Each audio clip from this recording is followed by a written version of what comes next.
What's up, guys? Ryan here, doing another Think, Learn, and Be Vulnerable vlog. And I have to talk about what happened in Rochester, New York on, I believe, the 1st of February. A 9-year-old girl was involved in an incident. I believe they were coming to arrest her parents, but then they either fled or they weren't there for whatever reason.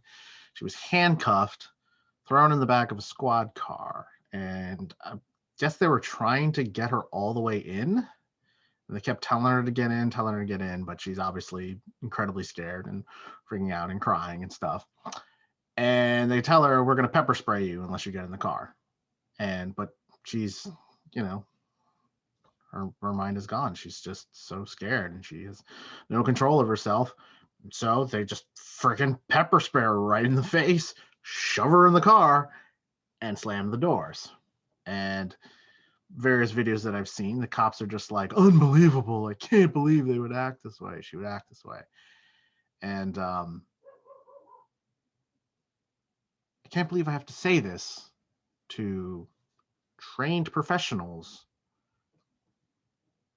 She's a fucking 9-year-old. She's not really in control of her faculties in a high stress situation like being arrested and separated from her parents. My God.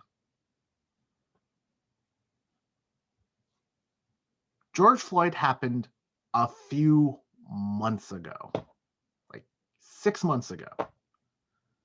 And there has been no drop in police violence. In fact, it's gone up. I can't believe it. Like, this many sanctions for Kenosha and George Floyd and Breonna Taylor and like all these people. I don't get it. Like, don't you think this would be the time when you would be on your best behavior, when you would be incredibly extra sensitive to the scrutiny that's being put upon you, when you would say, you know what? Everybody's really mad about our treatment as cops of Black people. Perhaps we should treat them better. At least so we just don't have the heat on us. Like, at least so people will shut up about it. No, they don't do it. They can't stop. They can't help themselves. This is not like, a few bad apples issue anymore. Because if there was one time when the bad apples would just button it up and not do this shit for a while, it would be now, when the attention is so great upon them, when so many police officers are under freaking pressure and scrutiny. Like, they have to know that we are watching. They have to know that anytime they do something like this, somebody's gonna see it. And the crazy part is, this wasn't some bystander with a phone. This was from the body cam of the other officer, the one who didn't pepper spray her. And he was the one that was like, just fucking pepper spray her. I can't believe this. Like, seriously, guys, this is very simple. If I'm at work and my boss came up to me and said, "Hey, guess what? You're on thin ice. If you are late to work once or twice from here on out, we're going to fire you." You bet your damn ass I'm waking up a half an hour early and I'm getting into work on time or earlier every single day for the next like year or two. Like, now is the time for the cops to come out and prove that it really was just a few bad apples, that it really was just a few cops, a few situations, but it just goes to show, not only are they improperly trained, they're trained to do this. This is their option. They chose to do this. They were just like, fucking pepper sprayer, just do it. Why not? Because they don't know of any other techniques. How do you de-escalate a child? Well, you calm them down. It's a small child with no weapons. You can restrain them without freaking like full-on metal handcuffs. You can calm them down. I don't know, maybe empathize with them. Maybe get down on your knee and be like, hey, look, you're not in any trouble. Just need to find your mommy and daddy, and we need to sort this out. Treating them like, I don't know, humans. See, this is the problem. It's not a bad apples thing. It's a systemic thing. They're taught to think of everybody out there as adversaries, as animals that need to be controlled. And when you think that way, you're going to treat people that way. We have to teach police officers that the people that they interact with are people and are worthy of being treated as human beings and treated with respect, treated with the benefit of the doubt. Like,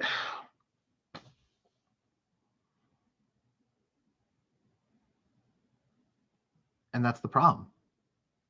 They're not being trained that way for a reason, because they are part of the system. They're part of the system. This is part of the oppression of minorities and people that the government does not want to have power. This is the problem with systemic white supremacy. You're going to target people of color way more. And even if it really only is a small portion, that portion has the power, and they are dictating policy.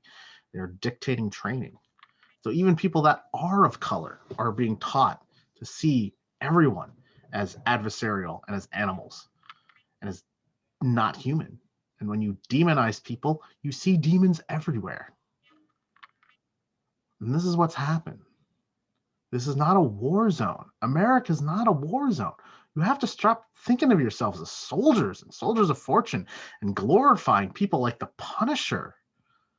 He had his entire family wiped out, and then he went on a vigilante streak, and not just streak, he just became a vigilante and started killing people in organized crime, the bad guys. But all it does is perpetuate a cycle of violence.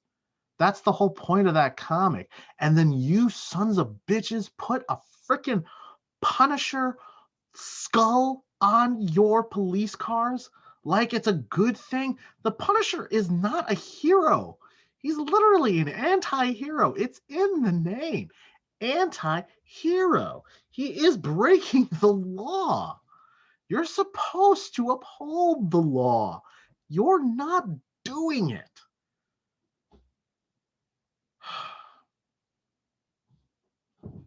All right. Think, learn, and be vulnerable. Fucking A.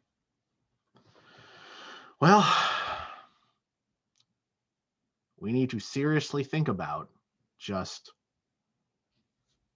getting rid of police departments and retraining them and bringing in different types of people to handle different types of situations. We have to do it now. We need people that are mental health experts.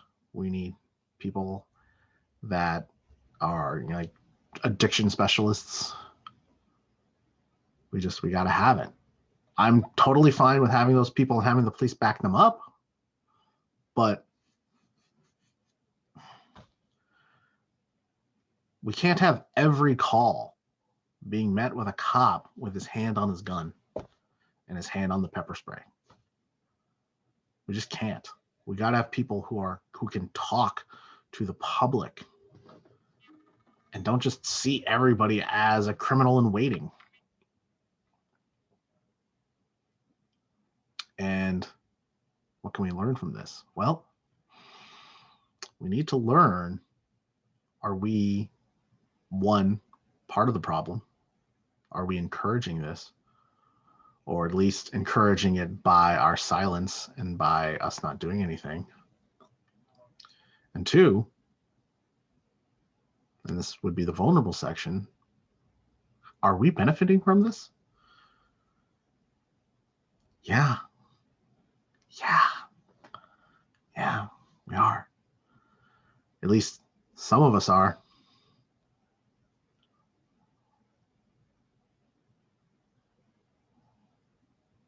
If you want to keep people down, you arrest them.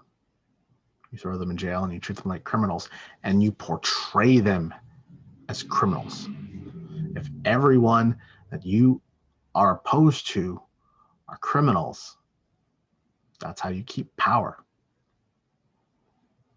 We need to be vulnerable with ourselves and ask ourselves, how have we benefited from this particular power structure?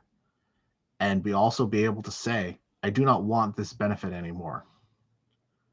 I do not want you to treat other fellow Americans and human beings as animals. I will not stand for it. You cannot treat us this way. Us this way. Remember, if they can do it to them, they can do it to you. Nobody benefits from terror, especially from the people that are supposed to protect us. Thanks, guys.